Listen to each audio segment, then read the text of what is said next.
Assalamualaikum warahmatullahi wabarakatuh. Apa kabar teman-teman semua? Semoga teman-teman dalam keadaan baik-baik saja tentunya. Semoga teman-teman dilimpahkan rezeki dan diberi kesehatan selalu. Untuk teman-teman jangan lupa like, komen, subscribe, dan tekan tombol loncengnya. Kembali lagi dengan kami, Sultan Prabu, dalam segmen Cerita Mistis Pendakian. Malam satu suro di puncak Lawu. Mungkin saat ini waktu yang tepat untuk menuliskan kisah masa laluku.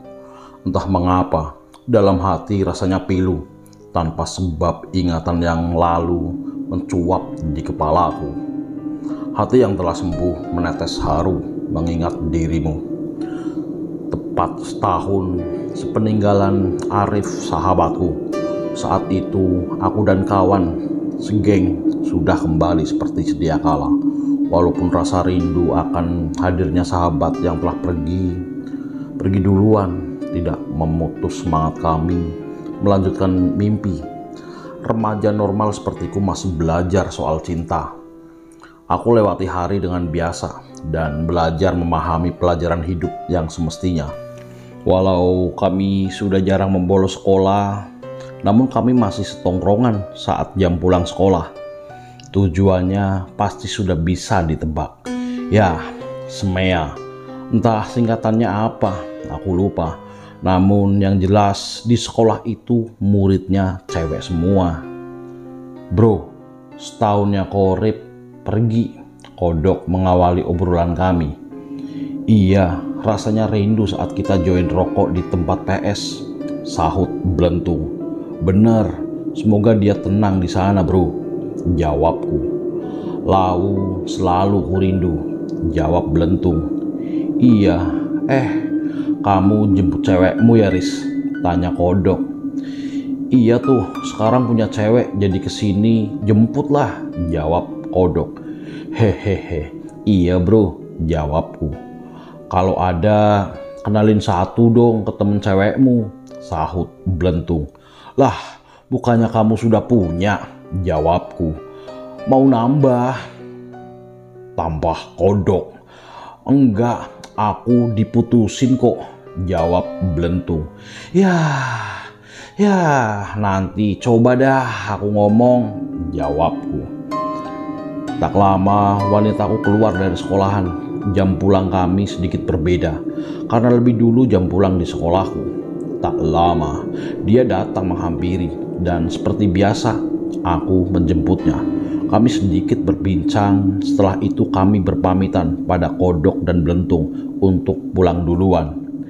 Dia Heni, cewek berhijab yang tak pernah mau melihat modal rambutnya ke aku. Cewek yang mau menerimaku apa adanya dari kenakalan dan juga wajah pas-pasan ini. Hari-hari kami lalui dengan bahagia. Aku bisa merasakan karena dia selalu memberi support saat aku susah dalam mengerjakan PR dan juga menemani saat aku rindu akan sahabatku Korip. Namun kebahagiaanku tidak terkontrol.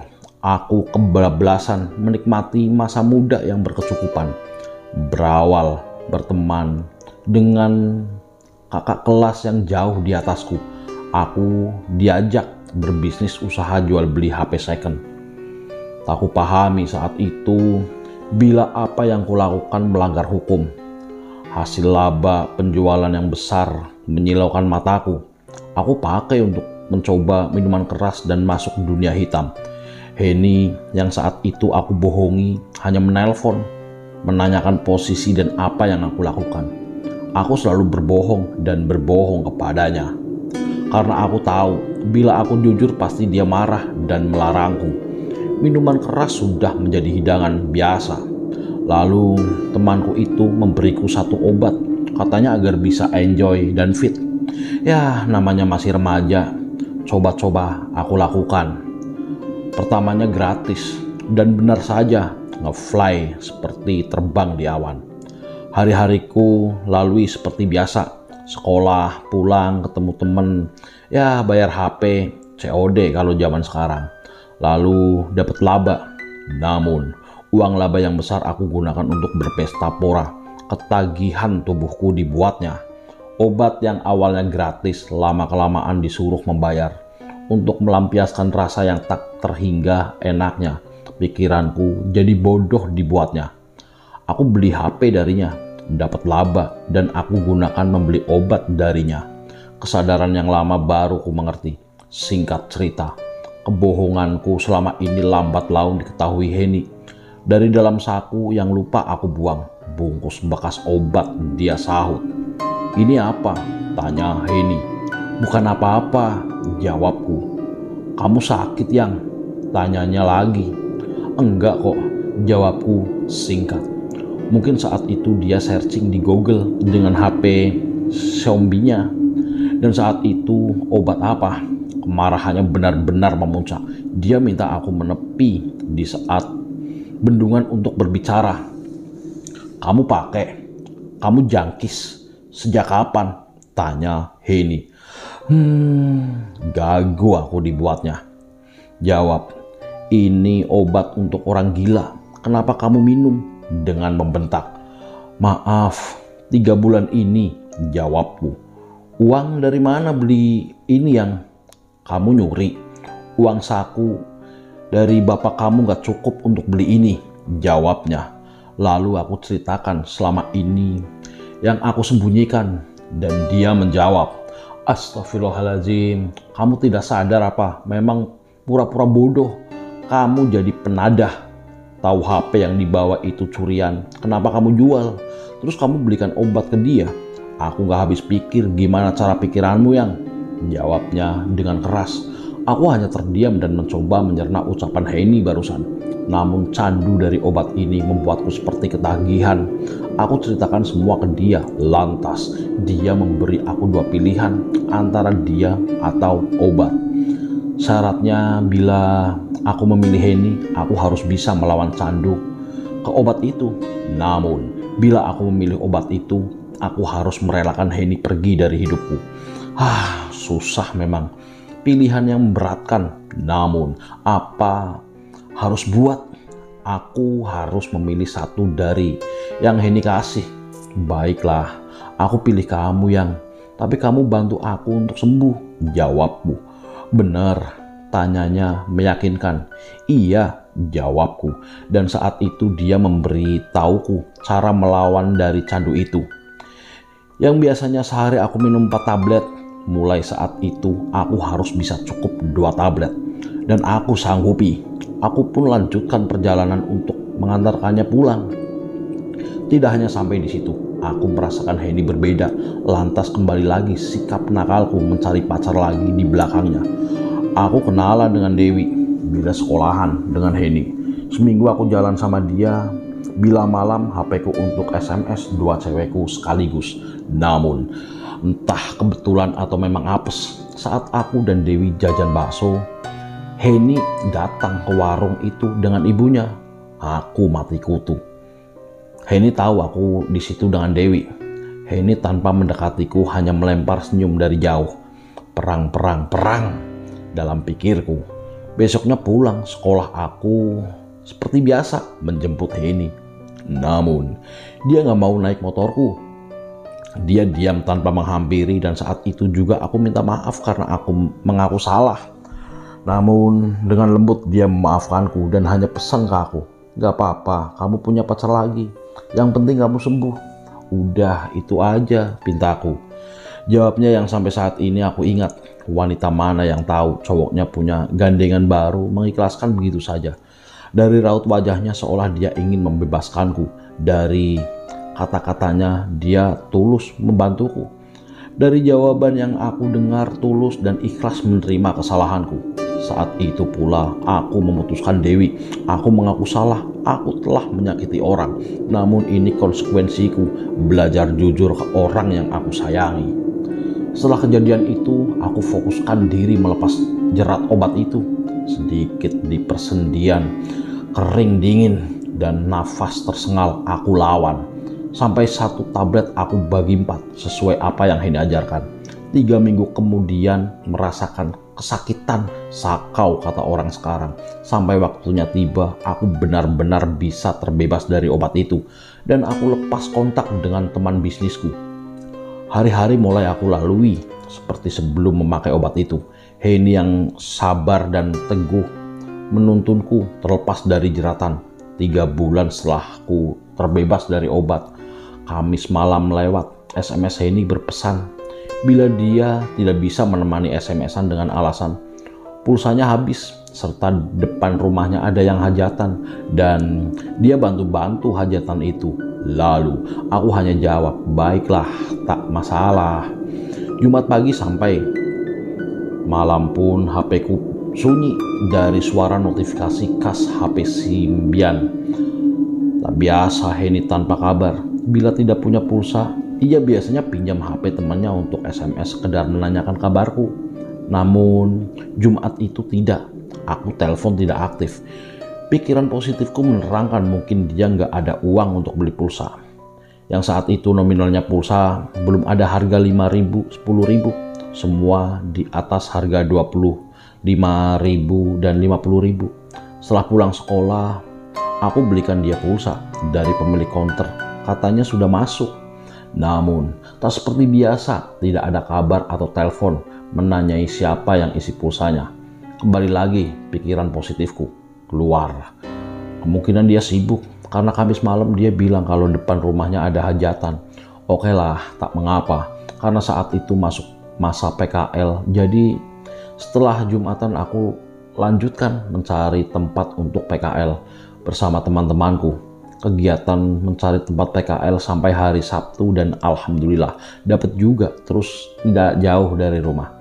Sabtu malam sama lagi, ia tidak menelpon padahal pulsa sudah aku belikan. Perasaanku tidak enak malam itu. Tak biasanya dia tanpa kabar. Aku bulatkan tekad untuk main ke rumahnya minggu siangnya untuk memastikan.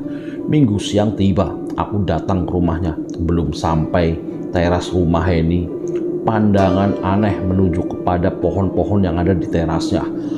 Mungkin ditebang untuk menata rumah-rumahan yang katanya depannya lagi hajatan.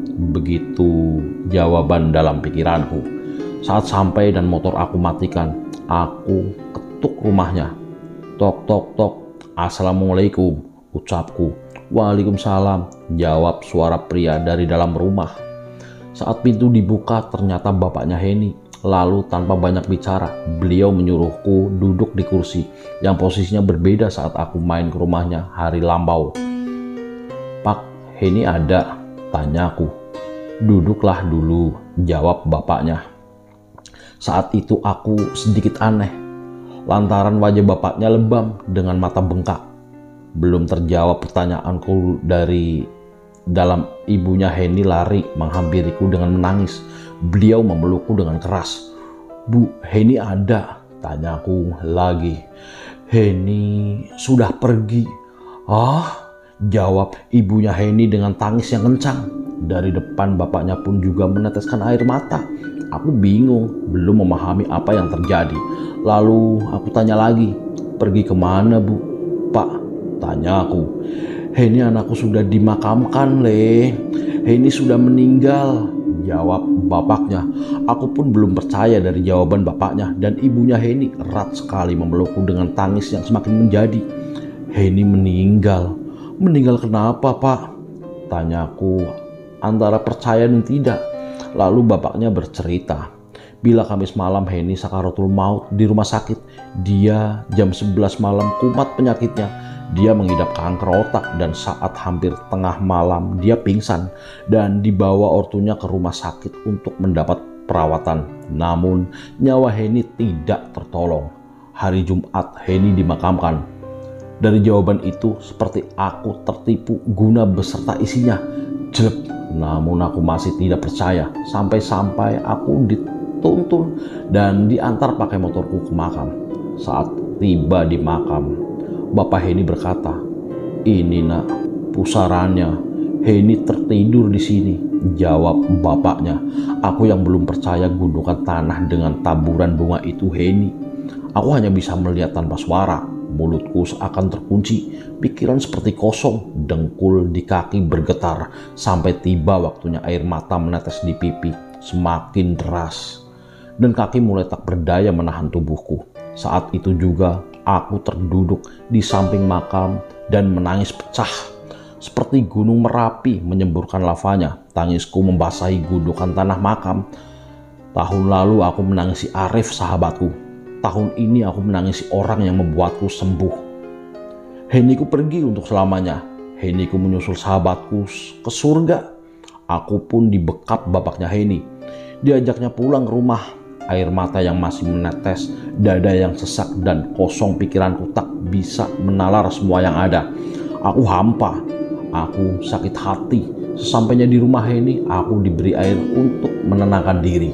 Ibunya yang masih menangis dan memeluk bercerita. Bila benar apa yang dikatakan bapak, bila Heni mengidap penyakit.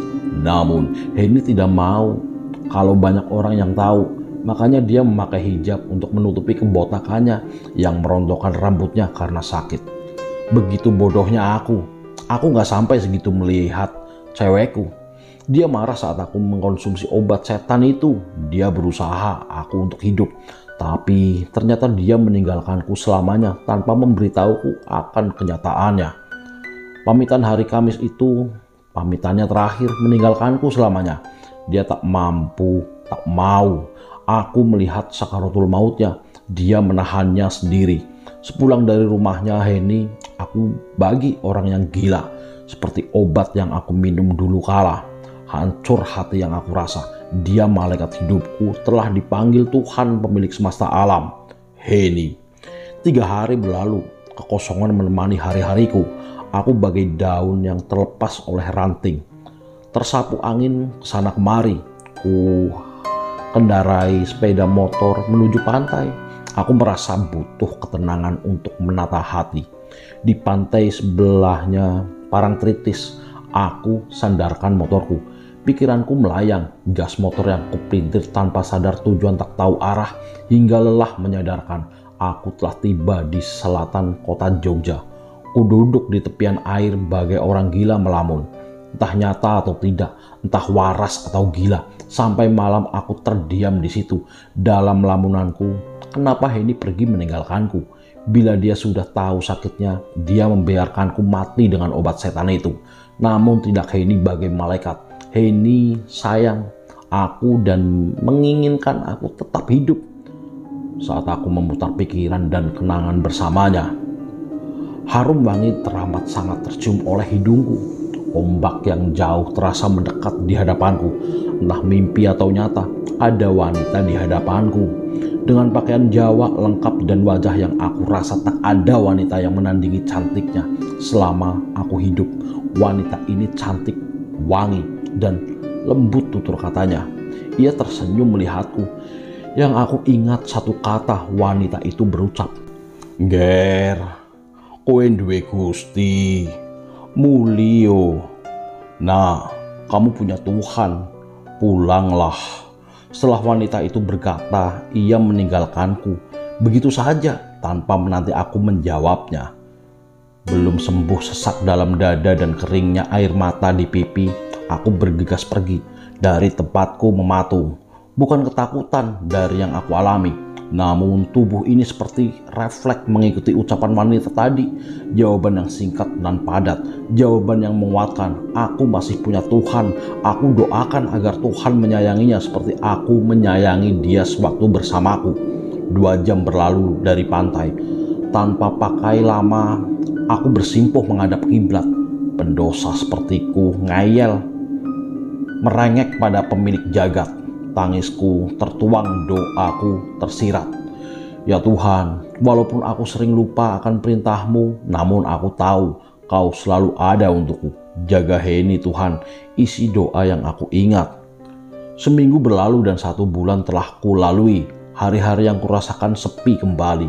Kodok, belentung, perceng, dan kawan yang lain mencoba menghiburku kembali. Namun entah mengapa sakit hati akan perginya Heni membebaniku. Kuikuti arus kehidupan. Seringkali ku masih datang ke makamnya memberi doa. Seperti itu terus yang aku lakukan. Walau orang tua Heni melarang untuk larut dalam keterpurukan, sampai Pak Deku yang dari Surabaya pulang, di rumahku beliau mengajakku suruh ke Lawu. Walau aku tidak paham arti suran itu, Pak D, kebiasaan malam satu suro di atas Gunung Lawu, dan aku iakan ajakan Pak D. Aku melakukan ini untuk menghibur diriku dan lari mencari dunia lain yang menenangkan. Singkat cerita, siang aku berangkat dengan Pak D menuju base camp Cemoro Sewu. Dibonceng menggunakan motorku. Sepanjang jalan banyak orang berjalan kaki ke arah base camp Cemoro Kandang dan Cemoro Sewu. Kata Pak D, mereka sebagian hanya jalan-jalan dan sebagian ada yang mau naik ke Gunung Lawu, jalur Cemoro Kandang ataupun Cemoro Sewu untuk suran. Sesampainya di parkiran motor, Pak D yang saat itu hanya berpakaian seperti orang ngeronda menghampiri pos penjagaan.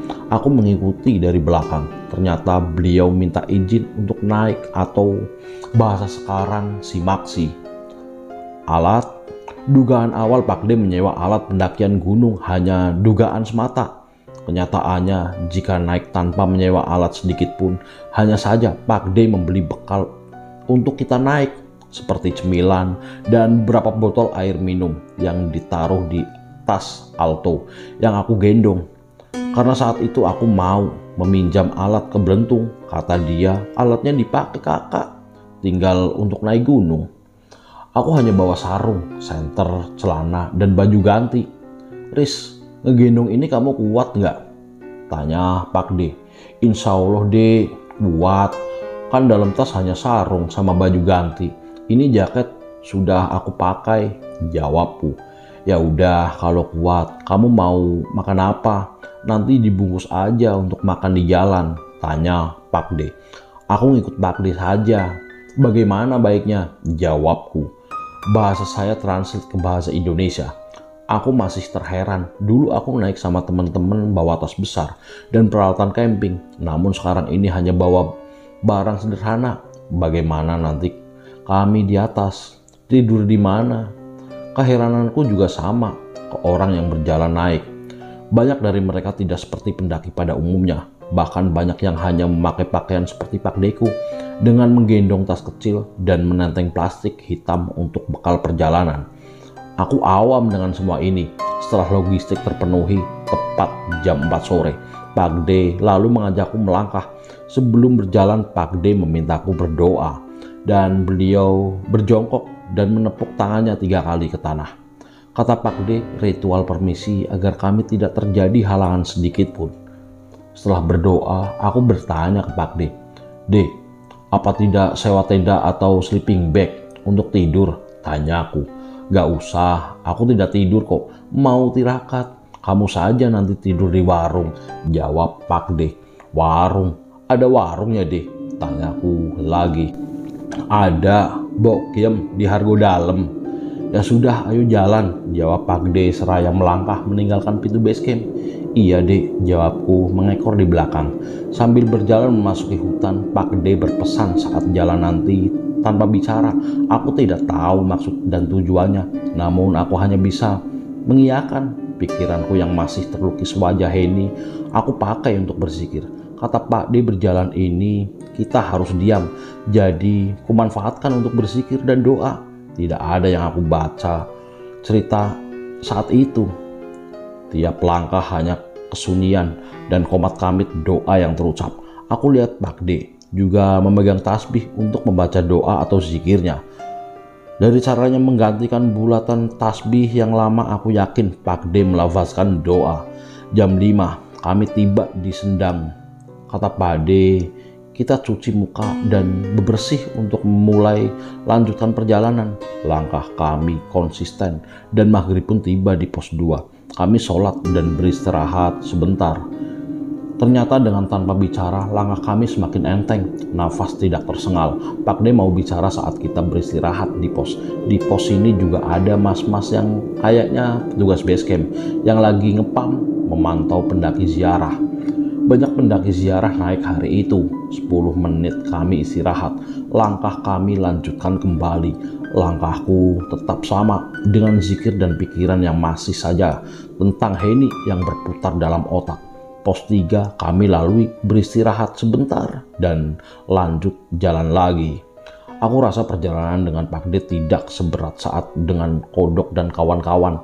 Mungkin karena beban kami yang ringan saat di atas pos 3. Ketika aku ingin menilai sepatu sekolah yang lepas, dari belakang ada suara seperti angin yang menggerakkan daun.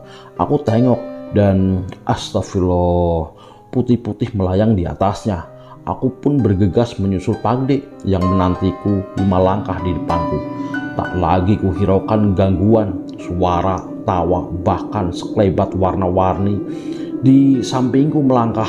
Otakku masih mengingat Heni, memori saat kami bersama, saat kami bercanda dan saat dia memarahiku akan sebuah kesalahan. Mulutku masih seperti awal perjalanan trek pos 3 ke 4 yang nanjak. Memelanku ritme langkah kami, bau dupa menghampiri hidung. Terlihat orang duduk membelakangi jalur dan duduk bersila. Entah ritual apa yang dilakukan.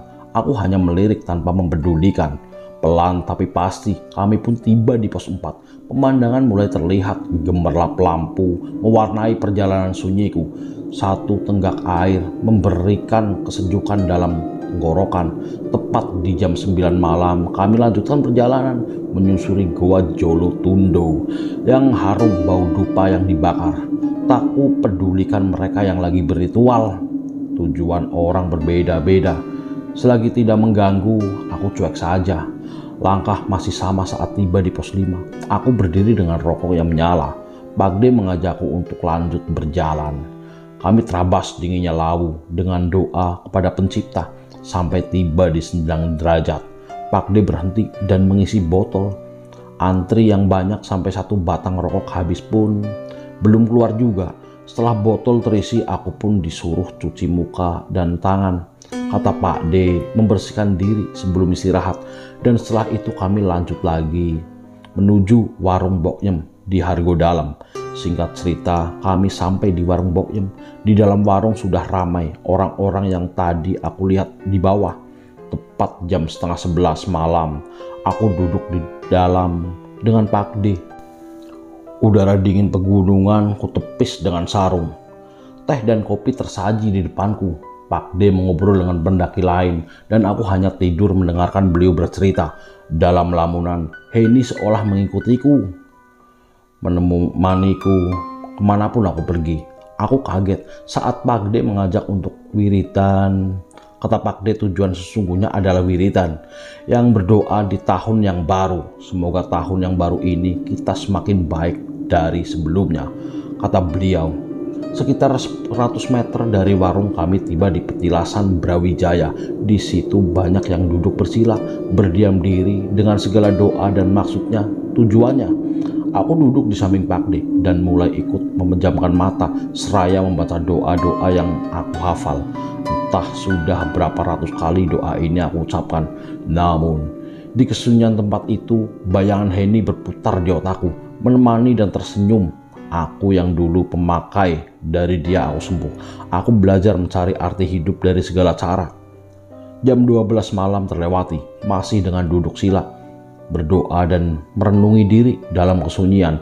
Hanya suara angin menabrak bukit yang kudengar.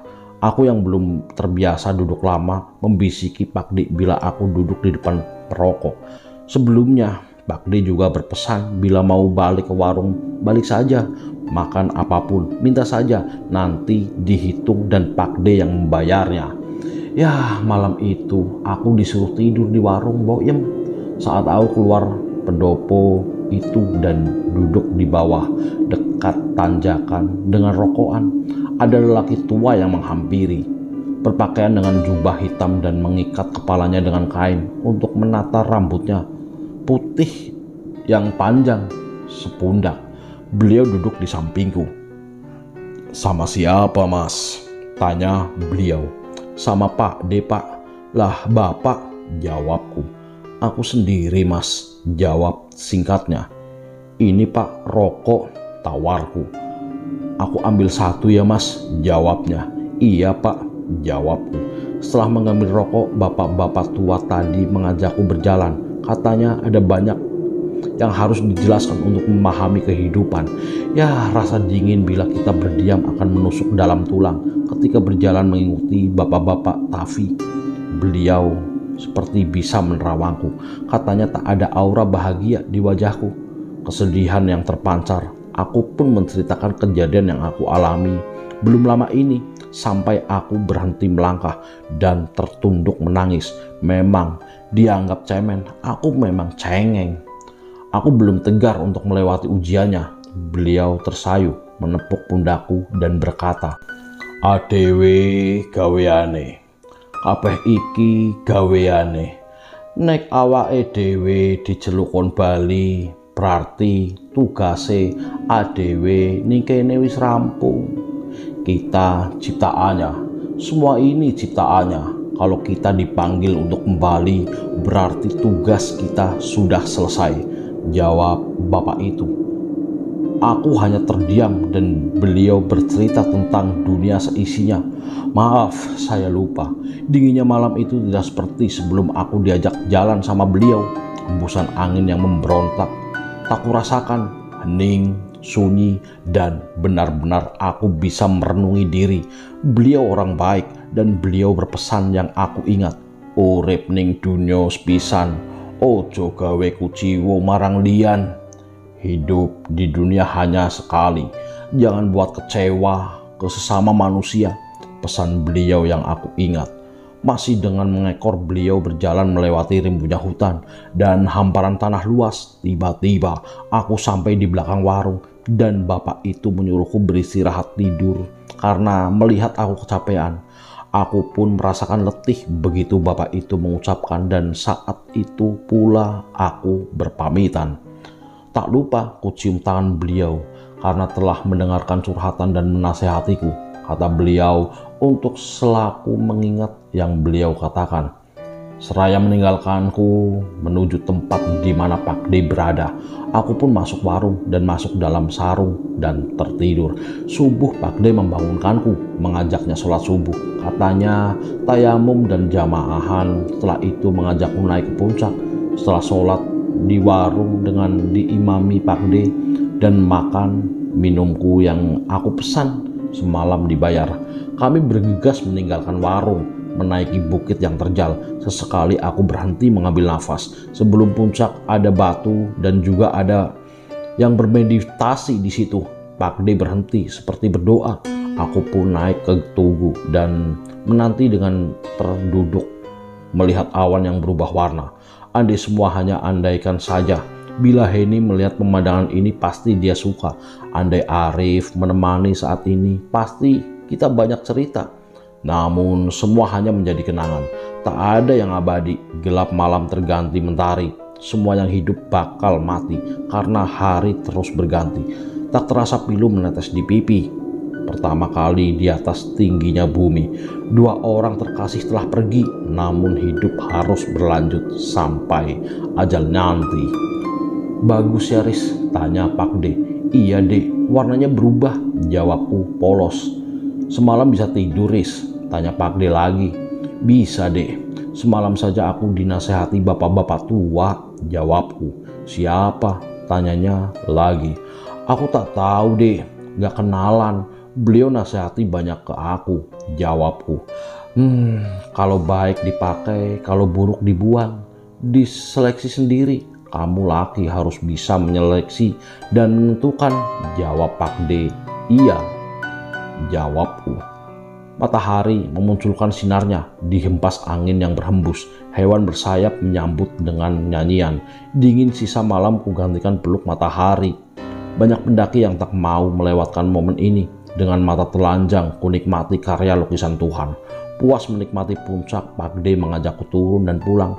Sepanjang perjalanan turun kami tidak ada halangan apapun. Langkah kita tersandar tepat jam 12 siang tiba di base camp. Dan alhamdulillah kami tak ada halangan berarti. Sesampainya di rumah aku tak langsung istirahat. Aku lalu menuju makam Heni mengirim doa dan bunga. Dia malaikat. Seperti apa yang dikatakan Pak Tua di Harga Dalam, hidup hanya sekali dan jangan buat kecewa orang lain. Tenang di sana kekasih. Terima kasih hadirmu menyelamatkan nyawaku. Entah kebetulan atau memang telah digariskan.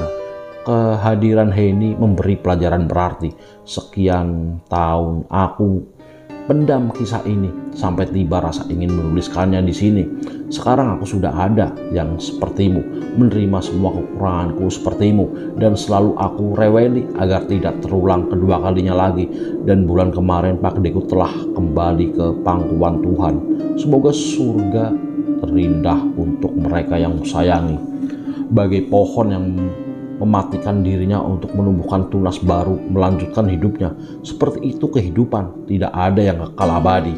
Semua menjadi pelajaran, semua untuk pembekalan. Sakit, kesepian, kehilangan, semua itu belum seberapa tatkala pemilik semesta memberi kekasihnya tak terhingga.